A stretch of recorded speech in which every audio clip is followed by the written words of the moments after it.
नमस्कार मित्रों, ऑप्टिक्स के इस नए वीडियो में आपका फिर से स्वागत है। और पिछले वीडियो में हमने देखा है प्रिज्म से अपवर्तन, वर्ण विक्षेपण या फिर इंद्रधनुष कैसे बनता है, वो सारी चीजें हमने देखी हैं, फॉर्मूले भी उनके निकाले हैं और ये कोशिश रहेगी कि ज्यादा से ज्यादा आंकिक प्रश्न भी सोल्व करवाएं। आज हम एक नया टॉपिक शुरू कर रहे हैं, मानव नेत्र व दृष्टि दोष। और दोस्तों ये ऐसा टॉपिक है जो 10th क्लास में भी है, 9th में भी है और 12th में भी है। और यहाँ से बड़ा सवाल भी बनता है हर दूसरे साल। अगर देखा जाए तो बोर्ड के पेपर में 10th क्लास की मैं बात कर रहा हूँ, बोर्ड के पेपर में दृष्टि दोष को लेकर सवाल जरूर पूछा जाता है। तो बिल्कुल ध्यान दें। पहले हम बात करते हैं मानव नेत्र की।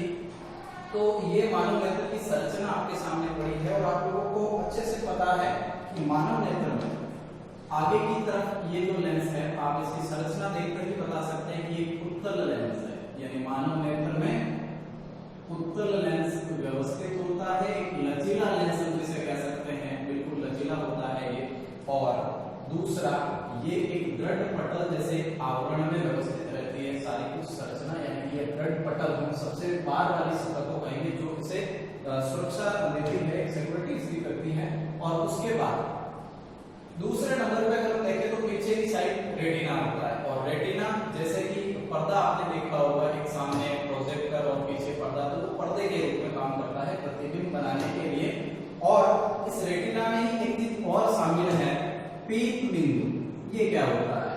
तो आप लोगों ने कई बार देखा होगा कि हम लोग वैसे हमारे नेत्र की बात करें तो 180 डिग्री तक ये काम करता है, देख पाता है, लेकिन हम लोग फोकस एक ही बिंदु पे कर पाते हैं। अगर हम ध्यान से देखें तो एक ही बिंदु हमें नजर आएगा। 180 डिग्री तो वैसे दिखता ही है, लेकिन एक बिंदु पे दृष्टि जो है हमारी ज्यादा रहेगी और उसी बिंदु को हम कहेंगे पीत बिंदु, जो कि रेटिना का एक हिस्सा है। ये रेटिना में व्यवस्थित होता है, इसे हम स्पष्ट बिंदु भी कह सकते हैं।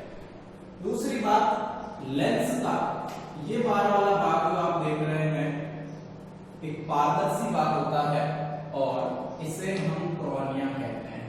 और कई बार नेत्रदान की भी बात की जाती है, तो मैं स्पष्ट कर दूं कि नेत्रदान में केवल कॉर्निया ही दान किया जा सकता है, बाकी सारी चीजें दान यहाँ पे नहीं होगी।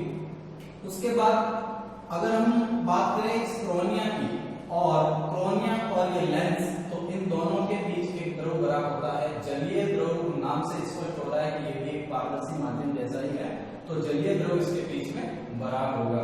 और उसके बाद ये जो काला बिंदु आपको नेत्र में नजर आता है, इसे हम कहते हैं पुतली या फिर नेत्र तारा। और नेत्र तारा यहाँ पे काम क्या करेगा? नेत्र तारा का ये काम है, एक द्वारक के रूप में है। द्वारक जैसे नाम आपने सुना होगा कि ये होल छोटा सा, और जितना भी प्रकाश इस पे आपको हो रहा है, ये निर्धारित करेगा कि कितनी प्रकाश की मात्रा नेत्र के अंदर तक पहुंचे। यानी प्रकाश की जो मात्रा होती है उसे कुल मिला के ये कंट्रोल करता है। और ये संरचना जो है, जो आप पुतली की संरचना देख रहे हैं, ये हमेशा निर्धारित करेगी कि ज्यादा प्रकाश नहीं पहुंचे। और आप लोगों ने देखा कि होगा कि जब हम ज्यादा प्रकाश में चले जाते हैं या सुबह अचानक से जब हमारी आंखें खुलती है, ज्यादा प्रकाश होगा, खुला आकाश हमारे सामने होता है, तो आंखों की जो पुतलियां हैं वो सिकुड़ने लगती है, क्योंकि ज्यादा प्रकाश को ये एंटर नहीं होने देगी। तो ये होता है आपका नेत्र तारा। और उसके बाद है आइरिस मांसपेशी। नेत्र के ऊपर आप लोग एक लाल कलर का हिस्सा देख रहे हो, नीचे भी एक लाल कलर का हिस्सा देख रहे हो। असल में ये मांसपेशियां होती हैं जो लेंस को फिक्स रखेगी अपनी जगह पे। पहला इसका जो काम है वो रहेगा कि लेंस को अपनी जगह पे फिक्स रहेगी, जकड़े हुए रहेगी। और दूसरा इनका काम है कि नेत्र के रंग को निर्धारित करेगी। जैसे फिलहाल आप देख रहे हो कि लाल कलर की है, कई लोगों के नेत्र आप देखते हो कि भूरे कलर के होते हैं। तो ये जो आप लोग मांसपेशियां यहाँ पे देख रहे हो, ये नेत्र के रंग को निर्धारित करती है। उसके बाद यहाँ से अगर मैं लेंस की बात करूँ, रेटिना की बात करूँ, तो इन दोनों के बीच एक द्रव और बड़ा होता है जिसे हम यहाँ पे काचा ध्रुव कहते हैं। अब ये सारी व्यवस्था काम कैसे करती है? जैसे ही प्रकाश की किरणें नेत्र पे आती हैं, तो सबसे पहले तो मैं द्वारक की बात करूंगा, क्योंकि ये छोटा है इसलिए मैं किरणों को यहाँ ला रहा हूँ। द्वारक भी एक बड़ा हिस्सा आप मान सकते हैं। तो जैसे ही किरणें नेत्र के अंदर आएगी, यहाँ से किरणों का अपवर्तन होगा और अपवर्तित होकर किरणें जाकर सीधी रेटिना में मिलेगी। यदि स्वस्थ नेत्र है, किरणें जाकर के रेटिना पे मिलेगी। अब रेटिना पे जो भी वस्तु सामने है, आप भले ही पेड़ को देख रहे हैं या आप भले ही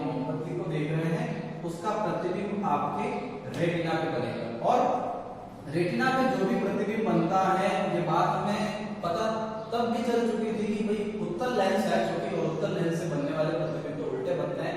तो जाहिर सी बात है कि रेटिना पर भी जो प्रतिबिंब बनता है, सामने कोई प्रेशर खड़ा है या सामने कोई पेड़ है या मोमबत्ती है, तो उसका प्रतिबिंब हमेशा ही उल्टा बनेगा। अब जैसे ही प्रकाश की किरणें रेटिना से टकराई, तो यहाँ से इलेक्ट्रॉन यहाँ से उत्सर्जित होंगे और वो इलेक्ट्रॉन इन प्रकाश नाड़ियों से होते हुए, भी प्रकाश नाड़ियां होती है जो सीधा मस्तिष्क से कनेक्शन रखती है, और ये इलेक्ट्रॉन अब सूचना वाहक का काम करेंगे। कैसे कि जैसे मान लो आपके सामने पेड़ आया है या मोमबत्ती आई है, उसका प्रतिबिंब रेटिना पे बन चुका है, तो प्रतिबिंब कौन से कलर का है, सबसे पहले तो पेड़ कौन से कलर का है, क्या इसकी आकार क्या है, वो सारी चीजें एक सूचना के रूप में मस्तिष्क तक पहुंचेगी और मस्तिष्क ये निर्धारित करेगा कि आगे पेड़ है या आगे मोमबत्ती है। उसको पहचानने में या किसी का चेहरा हम पहचानते हैं तो वो सारी संक्रियाएं मस्तिष्क के द्वारा होती है और ये सूचना ले जाने में सहायक होती है प्रकाश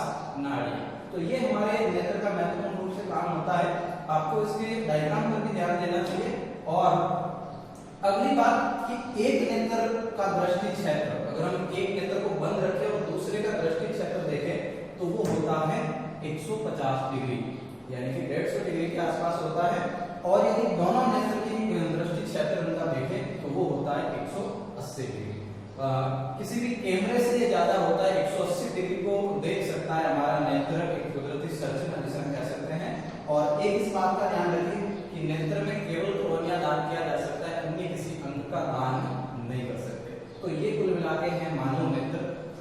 अब यदि मानव नेत्र में किसी प्रकार का दोष हो जाए, कभी व्यक्ति को धुंधला नजर आता है, कभी कोई भी कारण उसके रह सकते हैं, जिसे हम उसे नेत्र दोष कहेंगे।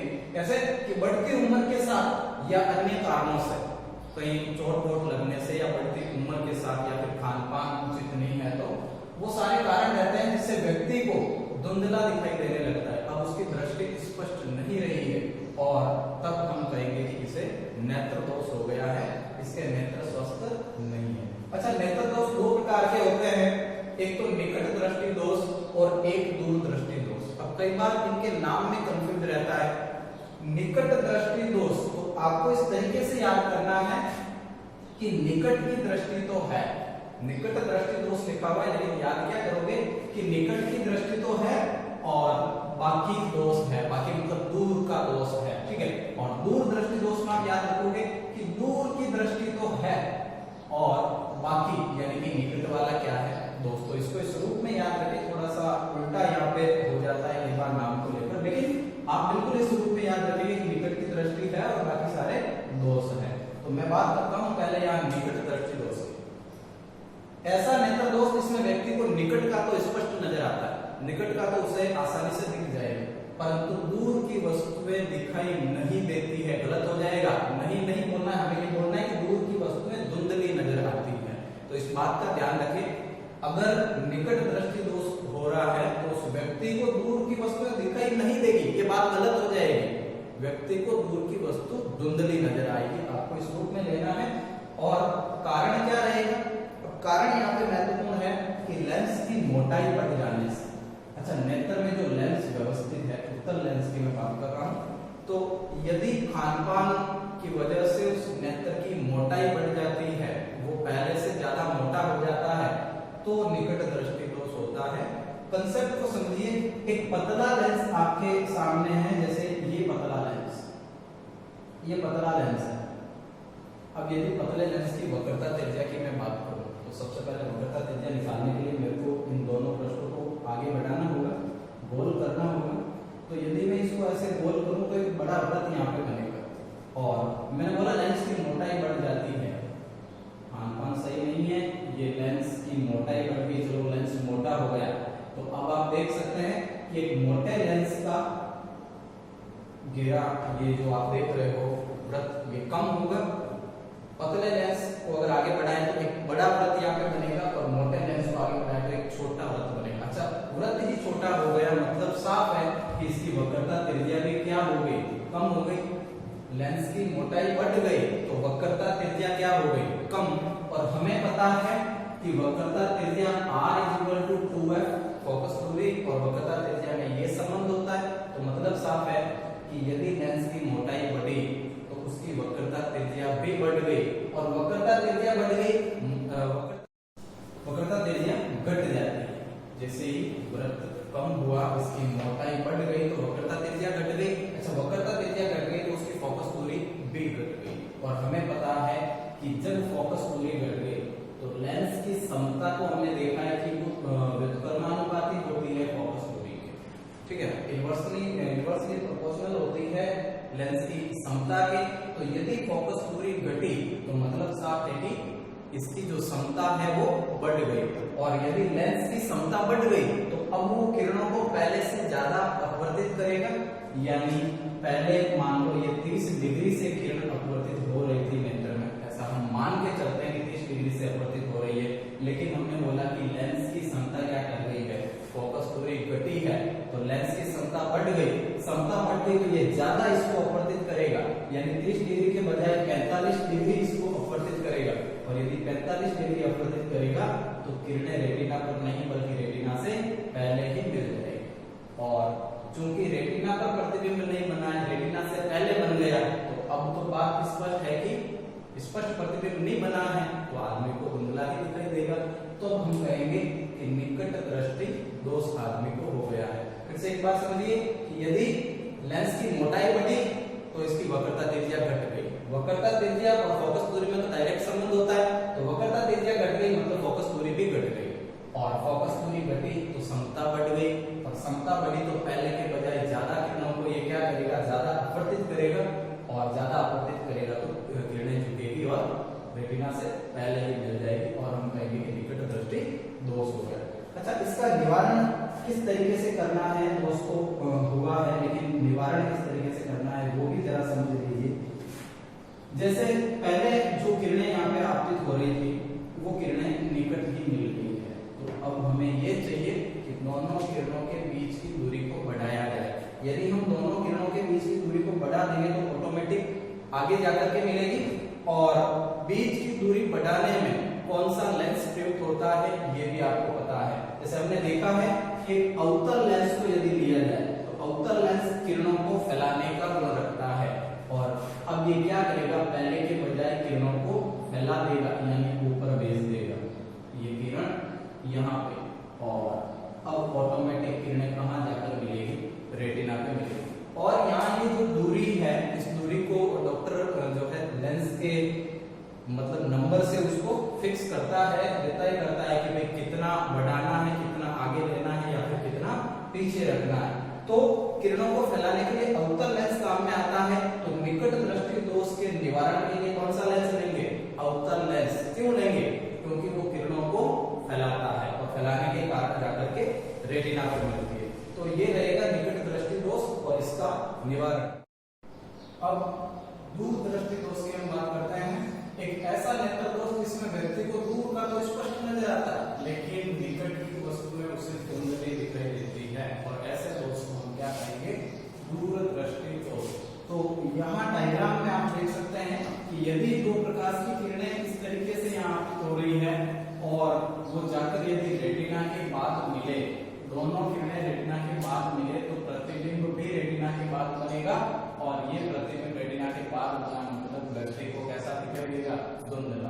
तो अब इसके निवारण के लिए हमें क्या करना है, इन दोनों किरणों के बीच की जगह को कम करना है, और एक ऐसा लेंस हमें यहाँ प्रयुक्त करना है जो किरणों के बीच की दूरी को कम कर सके। तो ये किरणों के बीच की दूरी को कम करेगा, और तब जाकर के किरणें दोनों रेटिना पे मिलेगी, और जब किरणें रेटिना पे मिल जाएगी तो बात स्पष्ट है कि आदमी को एकदम साफ दिखाई देगा। तो दूर दृष्टि दोष और निकट दृष्टि दोष में इन दो बातों का आपको ध्यान रखना है कि दूर की दृष्टि है और बाकी दोष है, निकट वाले में निकट की दृष्टि है और बाकी सारे दोष है। और निवारण के लिए जब हम बात करते हैं निकट दृष्टि दोष की, तो आप अवतल लेंस का चश्मा वहां पर पहनेंगे, और जब बात होती है दूर दृष्टि दोष की तो यहाँ आप उत्तल लेंस का चश्मा पहनेंगे। ये स्थिति यहाँ पे रहेगी।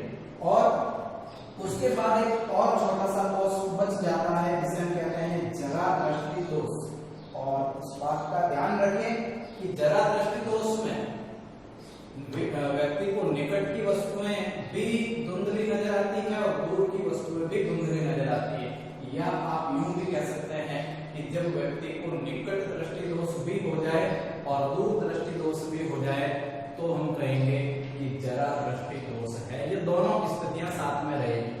अब क्या होगा कि इन दोनों में तो हम अवतल और उत्तल लेंस का चश्मा पहनेंगे, लेकिन जरा दृष्टि दोष में अक्सर ये आदमी जब 80 साल से ऊपर हो जाता है तो ये स्थिति बनती है और उस समय चश्मा अवतल और उत्तल दोनों लेंस का पहनना होता है। अब जरा ध्यान दीजिए कि यदि व्यक्ति को जरा दृष्टि दोष है तो दूर देखने के लिए कौन सा लेंस प्रयुक्त होता है? अवतल लेंस। और निकट देखने के लिए, भाई निकट की वस्तुएं धुंधली नजर आती है, कौन सा लेंस लेते हैं? उत्तल। तो निकट देखने के लिए उत्तल लेंस काम आता है। तो क्या करेगा आदमी कि अवतल लेंस ऊपर की साइड यहाँ पे फिट करेगा और उत्तल लेंस नीचे की साइड चश्मे में फिट करेगा, क्योंकि जब भी नजदीक देखना होता है तो हमारी नजरें नीचे होती है। तो इस तरीके से ये चश्मा बनेगा जरा दृष्टि दोष के लिए। अब एक छोटी सी स्थिति और है, अबिंदुता। और अगर देखें तो ये भी एक प्रकार का दोष है। कौन सा दोष है? जब व्यक्ति देखता है और दो बिंदुओं में अंतर स्पष्ट नहीं कर पाता है, या कभी कभार क्षैतिज पंक्तियां ऊर्ध्वाधर पंक्तियां पास होती है, तो यदि व्यक्ति उनमें अंतर स्पष्ट नहीं कर पाता है, अगर उनको नहीं देख पाता है, तो हम कहते हैं कि उसे अबिंदुता जैसा दोष हो गया है। और बिंदु अत्यंत समीप होते हैं और दिखते भी नहीं है तो अबिंदुता होगा। एक छोटा सा दोष और है जिसे कहते हैं वर्णांतता।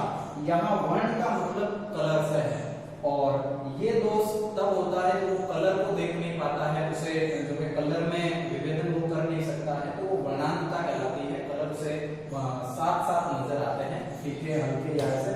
और उसके बाद है समंजन क्षमता। इसकी डेफिनेशन आपको डिस्क्रिप्शन में मिल जाएगी, पीडीएफ में मिल जाएगी। अभी मैं आपको समझा देता हूँ कि समंजन क्षमता क्या होती है। एक अगर हम कृत्रिम लेंस की बात करें तो उस लेंस की फोकस दूरी निर्धारित होती है कि भाई ये लेंस है तो इसकी फोकस दूरी इतनी होगी, लेकिन हमारे नेत्र की फोकस दूरी हम अपने अनुसार बढ़ा भी सकते हैं और घटा भी सकते हैं। यदि हमें कोई वस्तु, पास की वस्तु को देखना है तो हम उसकी फोकस दूरी को एडजस्ट कर लेंगे उस हिसाब से, और अगर हमें दूर की वस्तु को देखना है तो फोकस दूरी हम बढ़ा लेंगे। तो हमारा नेत्र इस प्रकार की क्षमता रखता है और उसी क्षमता को हम समंजन क्षमता कहते हैं। यानी एक मानव नेत्र है, मानव नेत्र में जो लेंस है वो फोकस दूरी को बढ़ा या घटा सकता है, इसी क्षमता को नेत्र की समंजन क्षमता कहते हैं। दूसरी बात, यहाँ दृष्टि परास नेत्र की 25 सेंटीमीटर रहेगी मिनिमम, यानी कोई भी वस्तु नेत्र के सामने रखनी है 25 सेंटीमीटर पर रखनी पड़ेगी तो वो आपको दिखाई देगी। यदि इससे नजदीक आप रख रहे हो तो वस्तु आपको नजर नहीं आएगी। और दृष्टि परास अनंत तक होती है अगर हम मैक्सिमम की बात करें तो। और ये दृष्टि परास जो न्यूनतम है, मिनिमम है, इसे मैं रिप्रेजेंट करूंगा डी से, आगे इसका उपयोग हम करेंगे। और दृष्टि परास मैक्सिमम, अधिकतम अनंत तक देख सकते हैं, ये होता है। और अगली हम बात करते हैं दर्शन कोण को लेकर। क्या है ये? किसी वस्तु से परावर्तित होकर आने वाले प्रकाश किरणों के मध्य बने कोण को। भैया प्रकाश की किरणें नेत्र तक आती है, भले आगे कोई मोमबत्ती पड़ी है या कोई वस्तु पड़ी है, तो हमें पता है कि वो किरणें इस प्रकार से आपतित होती है और नेत्र के पास आती है, तो दोनों किरणें हमारे रेटिना पर मिलती है। तो इन दोनों किरणों के मध्य जो बना कोण है उस कोण को हम कहेंगे दर्शन कोण। और यदि वस्तु ज्यादा दूर है और वस्तु सूक्ष्म है, सूक्ष्म वस्तु है तो दर्शन कोण भी कम बनेगा, और यदि दर्शन कोण कम बना तो आदमी को वो वस्तु दिखाई भी कम देगी। तो ये स्थिति होती है, थीटा से हम इसे रिप्रेजेंट करते हैं।